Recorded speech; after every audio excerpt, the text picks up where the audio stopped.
next to mass murder, grand theft, and eating cauliflower is my least favorite thing to do. And, but don't worry, I still don't like cauliflower. That hasn't changed.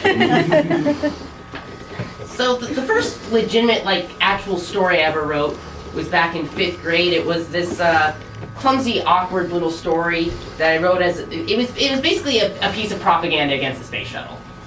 Yeah, as you can tell, I was a bit of a moron.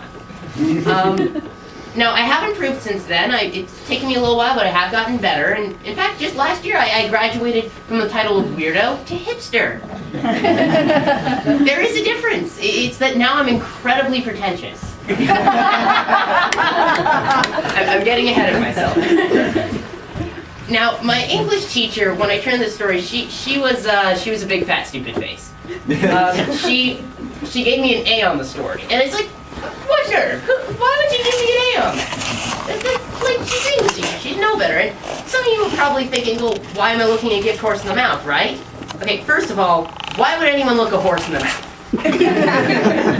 I actually looked it up. It turns out that a horse's gums recedes as it gets older.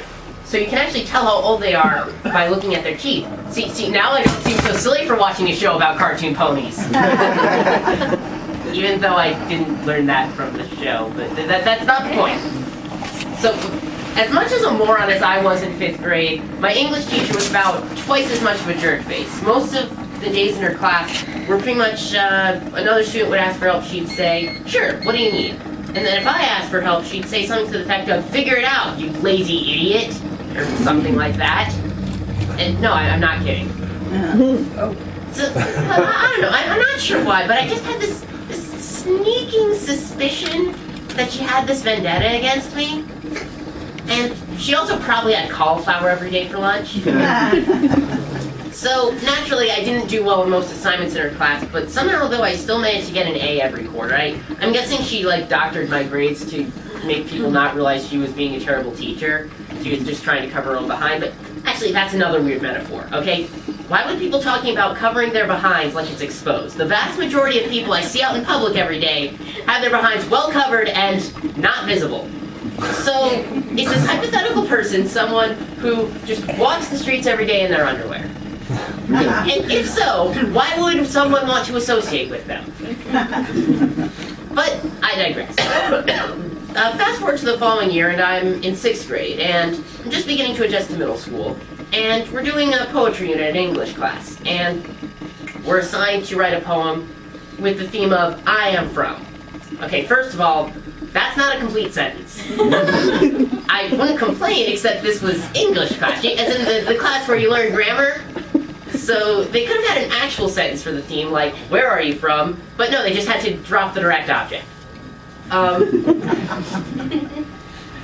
see, that was the least of my problems with this particular assignment. I needed to write a poem that represents something about my origin. And most people decide to write a poem about their birthplace, but for me that just wasn't really an option because, see, if I were to write a poem called I am from Texas, the chance of it not being painful to read, so I thought about it a little bit more abstractly. I thought, you know what? I'll write about autism. See, I'm autistic. My specific diagnosis is PDD-NOS, which stands for Pervasive Developmental Disorder Not Otherwise Specified. Okay, not otherwise specified.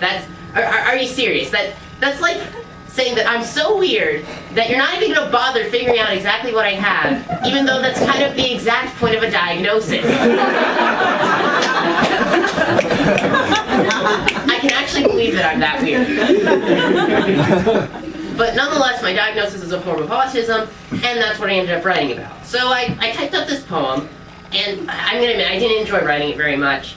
I still did not enjoy writing at this point. So I finished it anyway. I looked it over. I showed it to a few people. They thought it was okay. So I handed it in to my teacher, and then the poem became famous.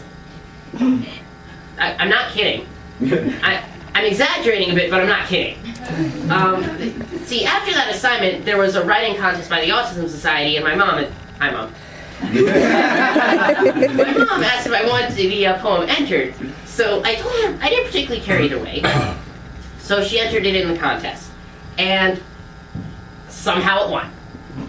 Somehow, even with all the entries by people who actually enjoyed writing something for the contest, my clumsy little poem took home the prize. Somehow, people at meetings for special education organizations, whose name I can't remember, because there are so many that you're a member of, Mom!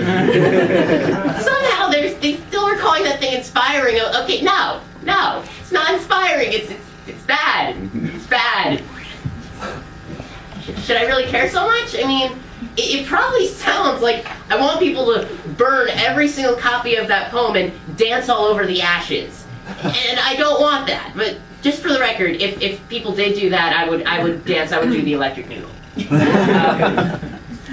point that I'm trying to make is that I didn't enjoy writing.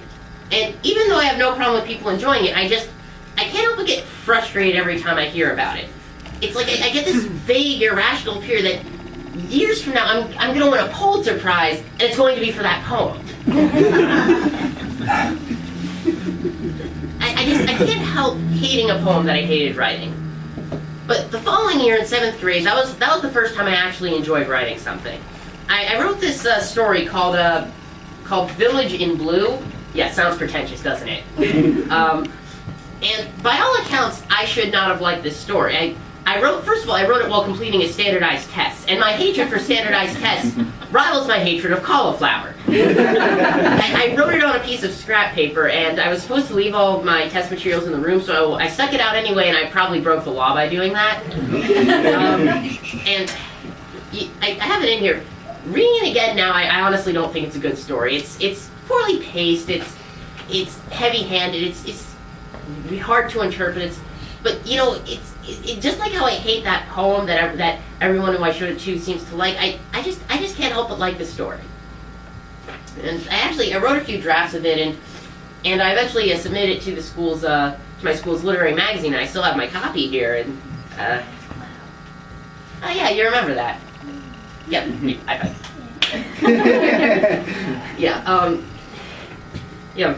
Actually, I think a few of my friends signed this one. Yeah, I got a few of my friends' signatures here. I think I don't actually need a moment. I'm just being pretentious again. So, now I've just been writing regularly. I mean, since then, you know, during 8th grade I didn't really write that much, but after that I just started writing a lot. And in fact, this Thanksgiving, this past year, I wrote a story about toast. Yes, toast. Guys, come on, you gotta know when you're supposed to laugh.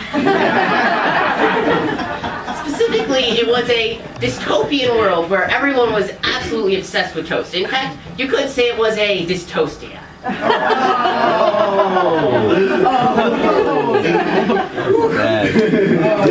I've told that joke before.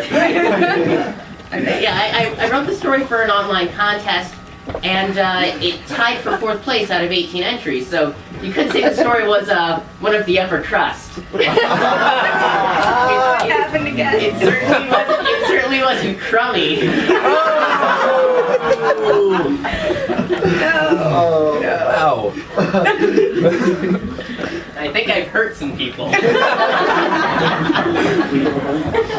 But you know, it's like, the point is, like, the feeling of vindication from that is just unparalleled. The past year I've been happier than I ever really have been at any other time. And, you know, I joined the site in July of 2013, and that's really when I started just writing regularly. I started drawing more. I'm now on DeviantArt.com, and I just reached 24 watchers. I mean, heck, now I'm delivering a stand-up comedy routine. You know, that probably means I'm starting to go downhill.